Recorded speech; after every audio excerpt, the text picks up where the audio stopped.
डर सबको लगता है। फागुन का महीना लग गया था और ये फागुन तो वैसे भी माया के लिए खास था। उसकी पहली होली जो थी, चंद्रपुर के एक छोटे से गांव में ब्याह कर आई थी माया। घर में मां नहीं थी। पिता ने बड़ी बंदिशों के साथ पाला था उसे, इसलिए शादी के बाद जब ससुराल में पति का प्यार मिला तो उसका मन इंद्रधनुष सा खिल सा गया। दिन ढलने लगा था। दोपहर की गर्म रोशनी के ढलते ही आकाश शीतल होने लगा था। नई नवेली दुल्हन माया गुनगुनाते हुए छत पर ठंडी हवा में टहल रही थी कि उसने देखा आमतौर पर चहल पहल से भरा वो मोहल्ला अजीब से सन्नाटे से घिरा दिख रहा था। गांव के लोगों ने शाम ढलते ही अपने घरों के दरवाजे बंद कर लिए थे और खिड़कियों पर काला पर्दा डाल दिया था। सड़कों पर ऐसे सन्नाटा पसरा था जैसे बाहर कर्फ्यू लगा हो। माया को यह सब अजीब लग रहा था। माया ने छत पर खड़े होकर चारों ओर नजर घुमाई तो घर के पास खड़े घने बरगद के पेड़ के पीछे उसे एक साया सा लहराता नजर आया। अचानक उसे अपने पीछे से अपना नाम पुकारने की आवाज सुनाई दी। माया ने चौंक कर पीछे देखा तो वहां उसे राघव खड़ा दिखाई दिया। राघव, आप हो? मैं तो डर ही गई थी। वैसे एक बात बताओ, ये गांव वाले ऐसे घरों में क्यों कैद हैं? ये यहाँ की परंपरा है। फागुन के महीने में दिन छिपे बाहर निकलना अपशगुन होता है। अच्छा। माया ने एक बार फिर बरगद की ओर देखा। उसे एक बूढ़ा लाठी टिकाता बरगद के पीछे से गुजरता दिखाई दिया। सूरज ढलने के बाद उस तरफ मत देखना, अब चलो नीचे। लेकिन क्यों? अभी अभी तो मैंने एक आदमी को वहां से गुजरते देखा। कुछ नहीं है वहां, मैंने कहा चलो यहां से। माया नीचे आ गई थी, लेकिन राघव का व्यवहार और वो बूढ़ा उसे थोड़ा अजीब लग रहा था। सुन कमला, तू जानती है क्या उस बरगद का क्या चक्कर है? बहू जी, उधर मत जाना आप। क्या मनहूस बातें लेकर बैठ गई आप। मैं चलती हूँ। अरे रुक तो, बोलना क्या बात है। मेरे को बस इतना पता है कि उस बरगद के पास कुछ है।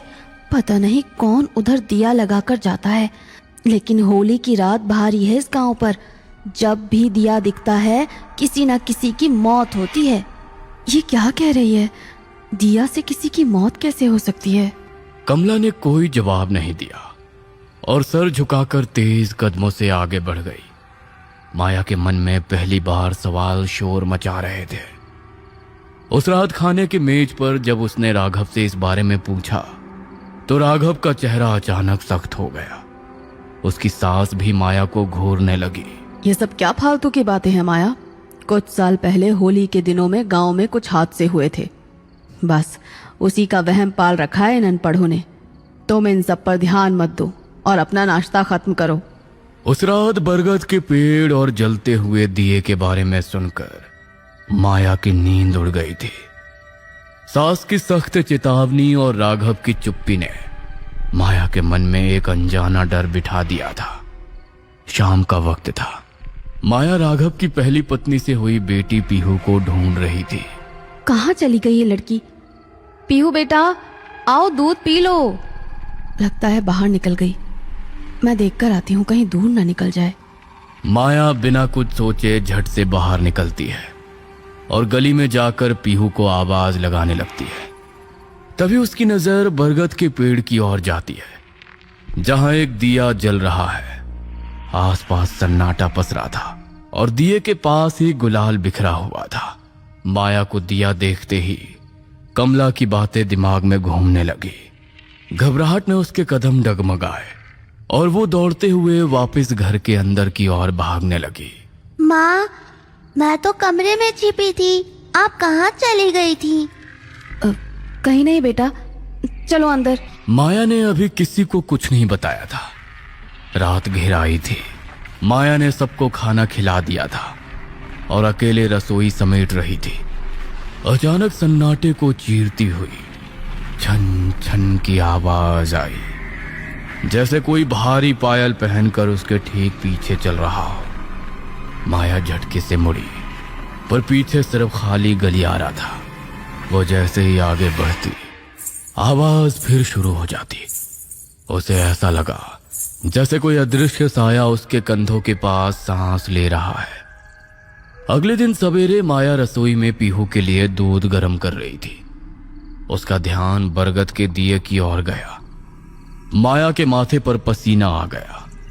तभी अचानक चूल्हे की लौ नीली पड़ गई। माया को कुछ समझ आता उससे पहले ही उसकी साड़ी के पल्लू ने आग पकड़ ली। आग इतनी तेजी से फैली जैसे किसी ने उस पर तेल छिड़का हो। माया चीखी और उसने जलता हुआ पल्लू झटक दिया। घबराहट में उसका दम फूलने लगा। वह पसीने से लथपथ होकर पास के बाथरूम में भागी। उसने नल खोला और अपने चेहरे पर ठंडे पानी के छपाके मारने लगी ताकि घबराहट कम हो सके। लेकिन जैसे ही उसने ऊपर उठकर आईने में देखा, उसकी रूह कांप गई। पानी से चेहरा साफ होने के बजाय उसके पूरे चेहरे पर ताजा, गाढ़ा और खौफनाक लाल रंग पुता हुआ था। उसकी आंखों के नीचे से रंग खून की तरह बह रहा था। माया ने पागलों की तरह साबुन से चेहरा रगड़ा, पर वो रंग उसकी खाल के अंदर समाता जा रहा था। तभी बाहर से राघव की आवाज आई। माया ने कांपते हाथों से दरवाजा खोला। माया, क्या हुआ है? तुम बाथरूम में क्या कर रही हो? तुम्हारे चीखने की आवाजें आ रही थी। राघव, राघव मेरा चेहरा देखो, ये लाल रंग, ये सिंदूर कहाँ से आया? मेरी साड़ी में आग लग गई। राघव, कोई है यहाँ? कैसा रंग? पागल हो गई हो क्या? अरे तुम्हारा चेहरा तो बिल्कुल साफ है माया। और साड़ी? तुम्हारी साड़ी भी बिल्कुल ठीक है। तुम वहम कर रही हो। कहा था ना, ज्यादा इधर उधर की बातों में दिमाग मत लगाओ। माया ने आईने में फिर देखा। उसका चेहरा और साड़ी दोनों बिल्कुल सामान्य थे। उसे अपनी ही आंखों पर यकीन नहीं हो रहा था। डर अब उसके दिमाग की नसों को जकड़ने लगा था। उसी रात जब वो बिस्तर पर लेटी थी, उसे महसूस हुआ कि उसके पैरों की तरफ से कोई बहुत धीरे धीरे उसकी चद्दर को नीचे की ओर घसीट रहा है। माया ने टॉर्च जलाई, पर वहां कोई नहीं था। तभी उसके कान के बिल्कुल करीब एक बर्फीली फूंक महसूस हुई और एक डरावनी फुसफुसाहट गूंजी। अब तुम्हारी बारी है माया, सावधान, मौत की आहट पहचानो। माया बिस्तर से उठकर भागने की कोशिश करने लगी, पर तभी एक अदृश्य और बलशाली ताकत ने उसके लंबे बालों को पीछे से जकड़ लिया। माया की चीख गले में ही दब गई। वो ताकत उसे बेरहमी से फर्श पर घसीटते हुए गैलरी की ओर ले जाने लगी। माया के हाथ पैर फर्श पर रगड़ रहे थे, पर वो खुद को छुड़ा नहीं पा रही थी। वो साया उसे घसीटते हुए घर के उस सबसे अंधेरे कोने में ले गया, जहां एक पुरानी कोठरी थी जिसे कभी नहीं खोला जाता था। पार्ट 2 देखने के लिए चैनल को सब्सक्राइब करो और वीडियो को लाइक करो और शेयर करो।